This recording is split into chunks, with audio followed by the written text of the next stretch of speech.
Dear friends, glad to see you all. Feygin Live.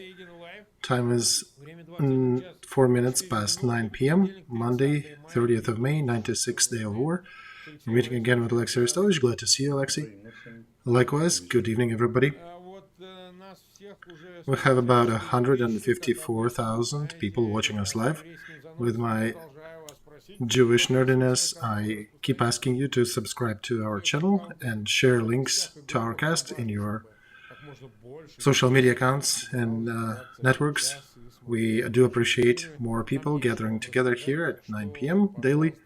We have a lot to tell you, and we're aiming to record the chronicles of this or diaries of this war. Subscribe to Feygin, to Arestovych, and if you're watching that in English, subscribe to the Privateer Station. All right, Olexiy, let's start with something that happened last year. Got any sensations? Not sure about sensations, but we have interesting things. Let's go around the front. Chernigov being shelled from Russian territory. Sumy also shelled. Kharkov, similar picture.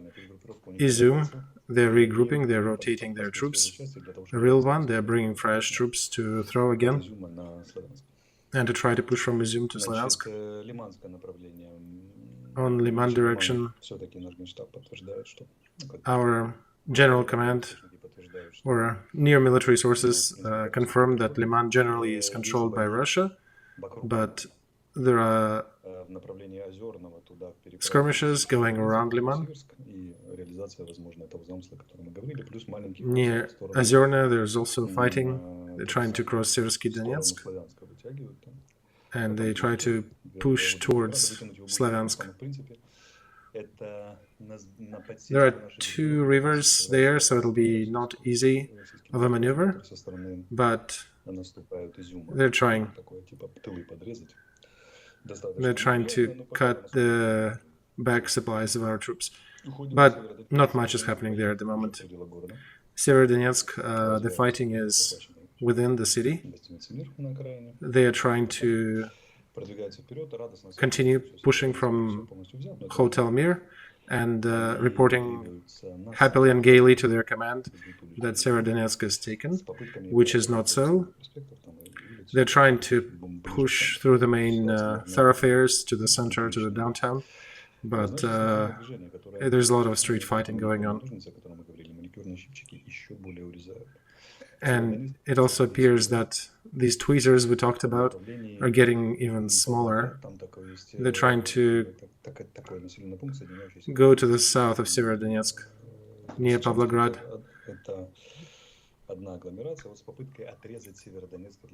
There is a town connecting Severodonetsk with Lysychansk, and they're trying to separate it from Lysychansk.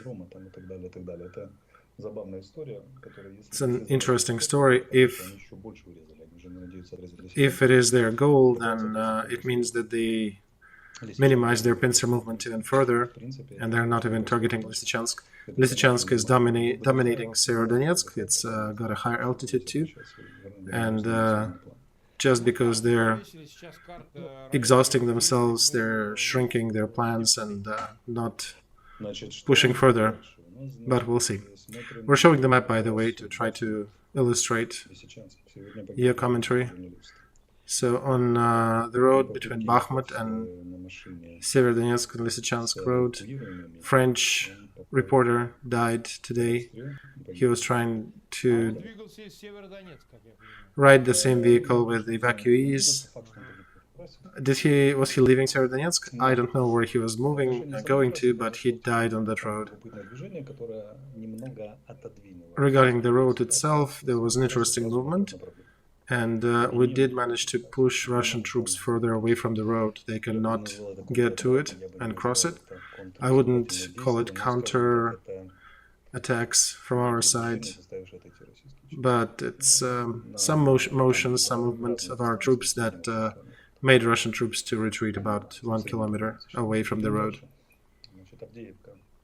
Going further, Avdiivka, they're regrouping. On Kurahovsk direction, they attacked heavily today with artillery and aviation.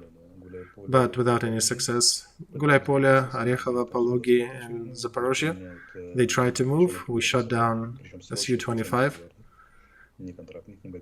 And we also noticed they're using the usual conscripts there, not contractors, and we shot the third airplane there in the last week.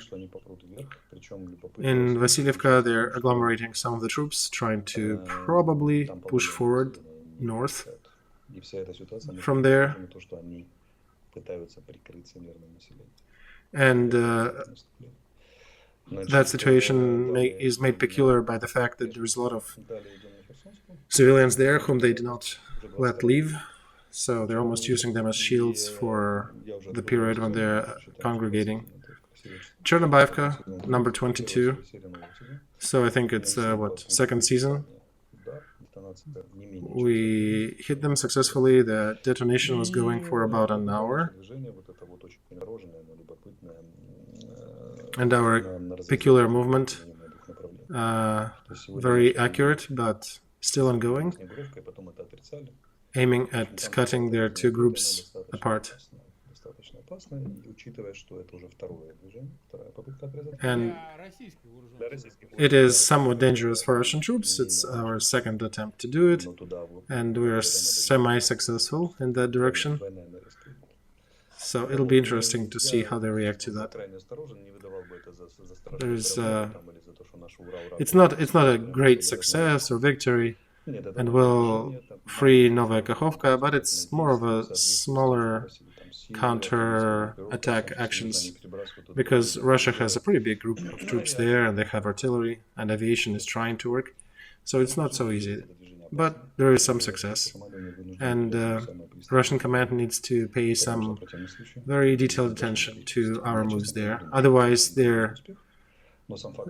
will be facing serious grief if we succeed, because basically our actions make Russian group there less successful, less stable, and provide additional points of worry for the command. So at least we can say this is a serious story now. That probably is the first direction where serious troubles, where it's Russian side that's facing serious troubles, not us. So that's the general overview. Okay, we've been 7 minutes live, 300 people watching us, 300,000 watching us, so let's continue. Today we heard some information that long-range munitions for MLRS will not be supplied to Ukraine. That's what Biden said. Can you comment on what will be supplied, what will not be supplied, according to his statements? So, these missiles, these munitions for MLRS are different. There are some that fly almost 300 kilometers far and are very precise. And then there are others that are less, they're not uncontrollable and a little less precise, but they fly for 70 kilometers, and that's totally fine. If they're not giving us 300, first of all, that is only on this stage of war. Second, even 70 is really good support for us. And we'll see, soon there'll be actual shipments done, so we'll see if they will really supply MLRS. Do you think that there's a risk that they won't? Well, there's always a risk. I'm trying to be careful. You know what? If they will not give them to you, we'll set another cast with you and you'll be just cursing them in both Russian and English to try to push them. I actually am talking pretty close to British and American media sources. There was a test commentary on CNN today, and me and other people from our government are continuing our efforts to explain the necessity of these MLRS systems. We also have other good news. In the last 2 days we got showered by self-propelled 150 millimeter artillery systems were from the West. I think we got the feedback from Battlefield, sent it to them. They understood and managed to convince their channels. So Poland sends us 18 howitzers, Krab. Very good machine that shoots over 30 miles. They're giving us 18 of them. That's a division of that equipment. Slovakia is sending us 8 howitzers of Susanna II. It's 155 millimeters, fitting NASA shells on the wheels, so makes it really maneuverable.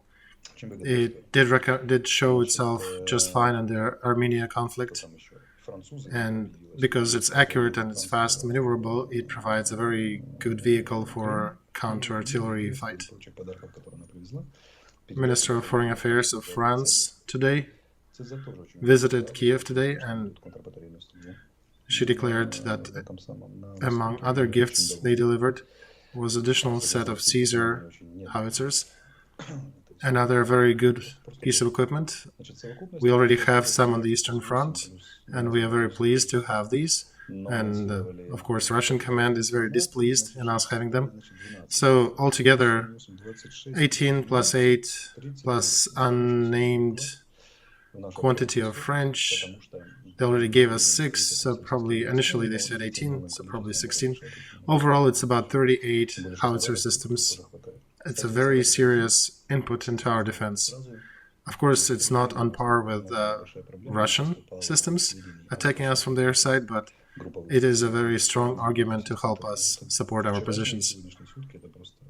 Also, we got enough munitions for them, and we do not have to save. We actually can be more active.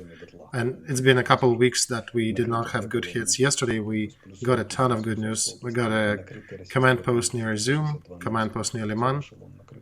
Both of them destroyed entirely. Nobody survived. We got 40 items on a column in Kherson. We also destroyed 1 trainload of T-62 tanks in Kherson region. And I don't want to give false information, but in Donetsk region we hit some good spot, almost a warehouse of munitions, but I'm not entirely sure what the name was. So for a week before that, we didn't have much news, and we didn't have enough munitions left, so we were very precise, and of course the results were mediocre. But just as we started getting that support back, you can see in one day we are providing enough grief for our opponents on the battlefield. All right, another little jingle, advertising. Subscribe to Feygin Live and channel of Olexiy Arestovych. If you're also watching that in English, subscribe to Privateer Station. You know the reasons. Now, okay, let's get back to shelling, where they shoot Kharkov, Chernigov, and those spots. Is it done to just keep the defenses of these cities in top shape and basically hinting at maybe we'll come back, or they're just trying to draw attention from actions on the east? I think it's complex. It's keep everybody stressed, increase the tiredness from war, perhaps get more people to react hysterically because they thought everything is over, but it isn't. And it's a complex, plus they're trying to hit some infrastructure goals, and they're trying to hit our troops. So it's a complex solution overall for them. Some people were just saying that it's preparation for advancement or something. No, it's not. It's really more of a protection of Russian borders than an attempt to attack us. All the attempts from the north to advance into Ukraine, I think they already got their lessons from it. But we're talking about Russian command on the other hand, so I'd probably still leave 1% for their insanity to repeat that. But if they come there again, we'll break them again there. Do you think they have reserves? Well, they always can find some reserves, but we already buried the most elite troops from Russia in the north. So what luck do you think half reserve detachments will have up north? We can see whom they're throwing in Kherson, the new resupply. That's the old armored vehicle from the end of the 20th century and the end of USSR Empire. Tanks T-62. Oh, I remember those. Actually had a chance to ride one of them back in the day. And yeah, these are smaller tanks. Their armor is not that good. Their gun is smaller than T-90s. And it's fine. Let them attack with these. We have not buried these ones yet, so we can bury more. Now, political situation also deserves attention. It's changing. At the end of May, there is going to be a meeting in Madrid, a NATO meeting, where they'll be addressing their founding documents or strategic documents for the next 10 years. So in the current documents, Russian Federation is still assigned the status of a partner, but they're discussing changing and degrading that status to an opponent in the next set of documents, and that will lead to a lot of peculiar issues for Russia. So NATO, first of all, is not going to avoid deploying their troops in the Eastern Europe. They're saying that Russia broke the treaties. Russia signed treaties to not attack the neighbors, to not change the borders, and they violated every one of those. So NATO does not consider itself bound by these agreements, and they will be deploying their troops closer to the Russian border in the Eastern Europe and Central Europe, with everything that we think is important to be there. To address the question that Putin wanted NATO or stated the goal to weaken NATO, well, here you go. You're right, Putin is a genius. He achieved everything. Victory is where he is, so that's victory. So, sixth package of sanctions. Do you got any news from the President Street in Kiev, from Bankovia Street? I cannot disclose secrets, but I can comment the already existing publications. So they have not, what I'm reading through is they have not concluded on that plan. Is it Hungary? It's a mix. It's Horvatia and Hungary that are opposing the embargoes, the oil embargoes. But the leading powers in Europe said they'll get together again a month later and will try to issue this set of sanctions eventually. And among other things there, it's degrading of Sberbank and limiting its capabilities, and also getting off air in the countries of the world a couple more TV channels from Russia. So we're finally getting to serious, really serious sanctions where Europe has stumbled upon and is not leaping forward in implementing those sanctions. So one of the suggestions was that, hey, let's vote, maybe cancel 2/3 of Russian supply in Europe and then leave 1/3 and give some time for the other countries to restructure their supply systems.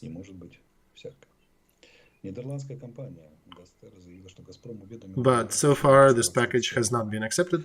We understand it's war, and there can be different things happening.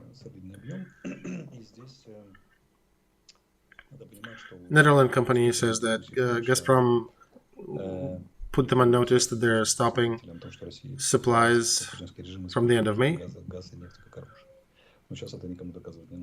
So remember, y'all, how many discussions we had that Russian Federation is using gas and oil as weapons.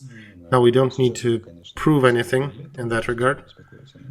Now we have northern countries of Europe like Denmark that may get disconnected from Russian gas supply, Now it's going into summer, so they won't feel it that bad in Europe, but at least they realize that Russia is not a reliable supplier who is already breaking the existing rules. And essentially, what Russia is saying will make you freeze over and die from cold in winter for your position to support Ukraine. So overall, though, this situation will make it easier to prove for those politicians who were supporting Russia before. Scholz also said that consensus on the oil embargo will be achieved at that summit. It will also discuss the question of candidacy into European Union for Ukraine. And also there'll be another meeting in Ramstein by the defense ministers of these countries, Britain and the United States. So maybe there'll be more interesting outcome from that.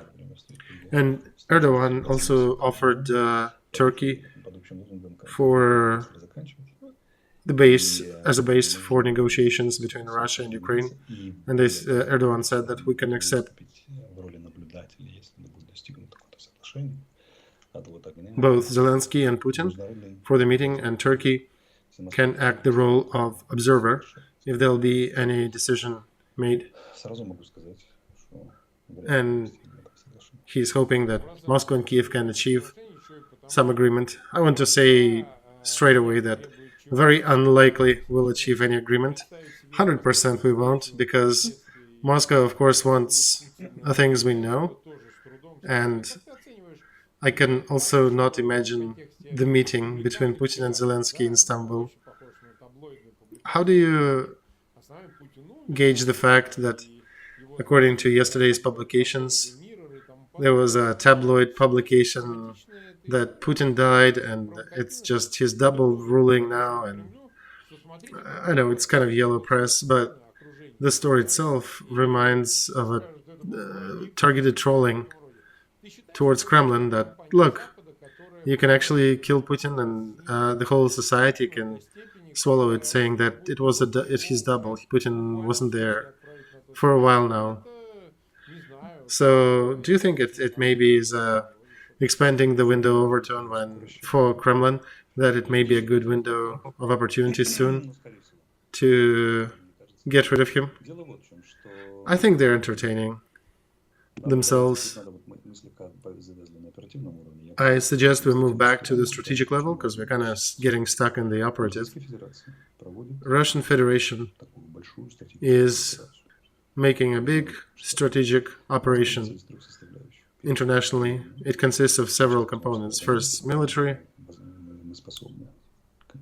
We'll, for example, take Severodonetsk and show you that we still can push. Right. After that, you need to prognosticate this war further, but we'll basically lose a lot of troops and we'll still take Ukraine. Even if you do not supply them weapons or do supply them weapons, we don't care. Then another component is energy operation against Europe, turning off gas supply, using it as weapon, and also in parallel trying to corrupt countries and companies that are responding to Russia's demands to pay in rubles. The next one is that a lot of MSRs are being sent out to Europe, exploiting old elites and old contacts, throwing everything. You do not need that war, you do not need this problem, you do not need union with Poland and Ukraine. We'll turn the gas off. So throwing everything they have. Information warfare. There's Italian general, some other expert, somebody from states, keep saying that there is no way you can win over Russia. And they're also scaring Europe with refugees from Africa, with the possibility that there'll be bread riots and locals will topple their governments and then face famine and flee and invade Europe en masse as refugees. And then another one is that escalation, unacceptable escalation of an issue with Ukraine. And even Biden today mentioned that we cannot supply certain kind of weapons because they may be used to hit the territory of Russian Federation. So they're essentially trying to create a dialogue. And in essence, it is a dangerous situation for us because the fort that is negotiating is halfway to surrender. So right now, we do have a paradoxical situation that there are people trying to negotiate with an aggressor. It is stupid in its paradoxicity because Russia, and also it's not really giving any kudos to European administrations leading that way or talking these talking points, because Russia invaded independent country using almost all kind of equipment, military equipment they have, doing full-scale warfare on our territory, and us, we cannot use any set of specific weapons because they can maybe used against Russia on their territory, and that is an escalation which some countries are officially stating they don't want. But that whole discussion exists only because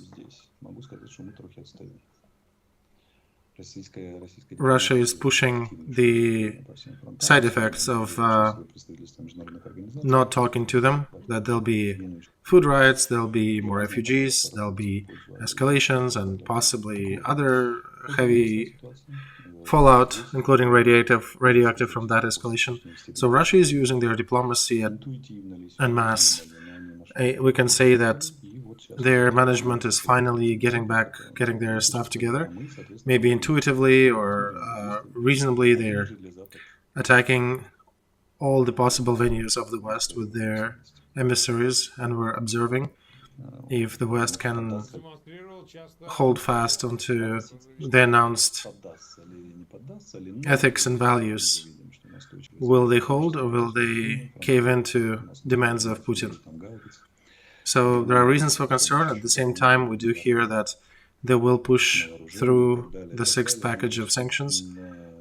Germany gave us another €1 billion for procurement of weapons.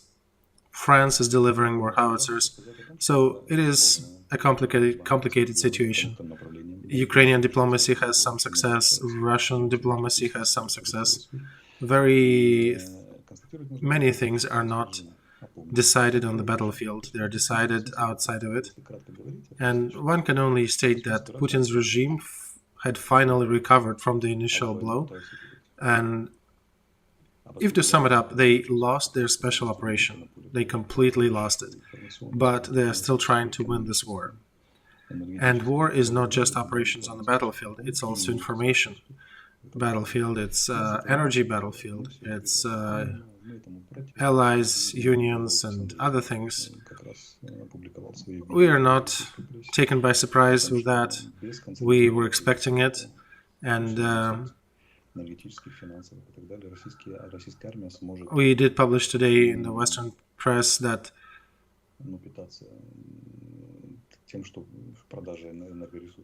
without the consolidated position of the West to cut off payments for Russian energy resources, Russia can continue feeding on the money they receive from energy exports to the West to fund this war almost indefinitely. So, unless you really want to change situation and take away Putin's capability to threaten somebody, the certain decisions need to be made. And we also highlight that you guys are declaring unacceptability of things like Bucha, other things and values that, and episodes of this war. At the same time, your actions do not put enough weight on the other scale to stop it. And observing it, we can say that right now the instruments and tools being used in favor of Ukraine are not enough. We need more to be utilized in order to seriously win over Russia on the diplomatic and information front. And Obviously, it is a complex situation where there are different levels of effort on different planes of working: military, economy, information, energy. And the West is also, in a way, understanding what's happening, and they're probably scanning themselves now, trying to understand, are they ready for the long-term war?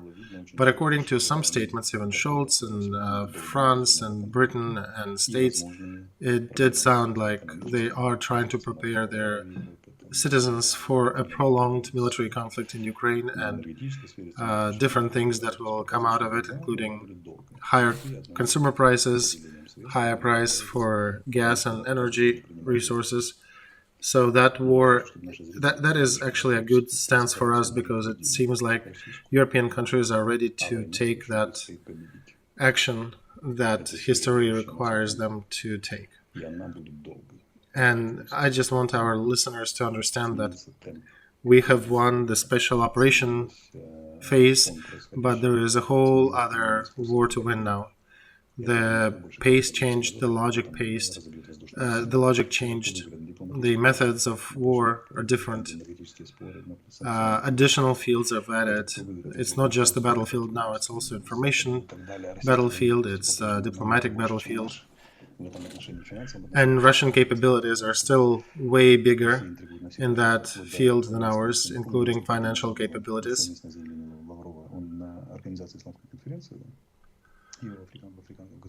Russia is attacking the world on different stages.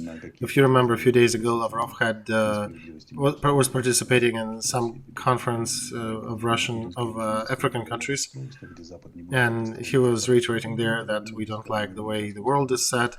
Russia is trying to break the world order, to introduce new power groups to that world, and that rhetoric is somewhat close to many countries in Africa.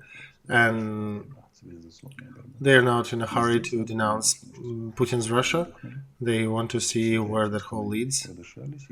And I think here at this point we can exhale, breathe a little, and then, dear viewers, change the framework for understanding of that conflict.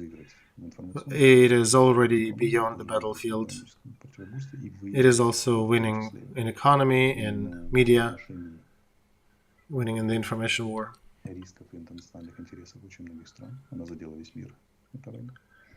And it is a complex war. It did touch upon the national interests of plenty of countries throughout the world.